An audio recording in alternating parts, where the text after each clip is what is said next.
কলকাতার বুকে এমন একটি জায়গা যেখানে দাঁড়ালে আজও গা শিউড়ে ওঠে। আপনি কি জানেন এই আলিপুর জেলের লাস্ট কাকে ফাঁসি দেওয়া হয়েছিল? আলিপুর জেলের ফাঁসির মঞ্চটি শুধুমাত্র একটি ফাঁসির মঞ্চ নয়, এটি ছিল ভারতীয় বিপ্লবীদের আত্মত্যাগের এক সাক্ষী।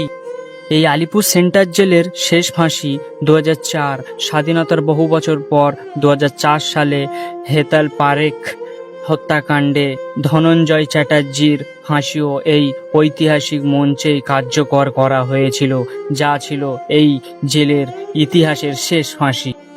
এখানে ফাঁসি দেওয়ার পর এখান থেকে এনে এই পোস্টমর্টম রুমে রাখা হতো। এই পোস্টমর্টম রুমেই তাদেরকে পোস্টমর্টম করা হতো, আর এই নালি দিয়ে রক্ত বয়ে চলে যেত বাইরের দিকে। আজও এই রুমের মধ্যে যদি আপনি ঢোকেন, গা শিউড়ে উঠবে, মনে পড়ে যাবে সেই স্বাধীনতা সংগ্রামীদের ত্যাগের গল্প।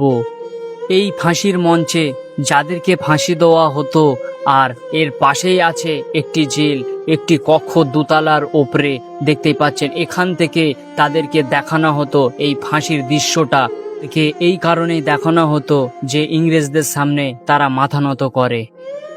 এই যে কক্ষটি দেখছেন, ফাঁসি দেওয়ার একদিন দুদিন আগে এখানে এনে তাদেরকে রাখা হতো।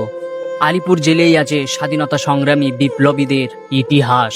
তারা কারোর সামনে মাথা নত করেনি, তারা দেশের জন্য এবং মানুষের জন্য, জনগণের জন্য তারা নিজের জীবনটাকে বিলিয়ে দিয়েছে।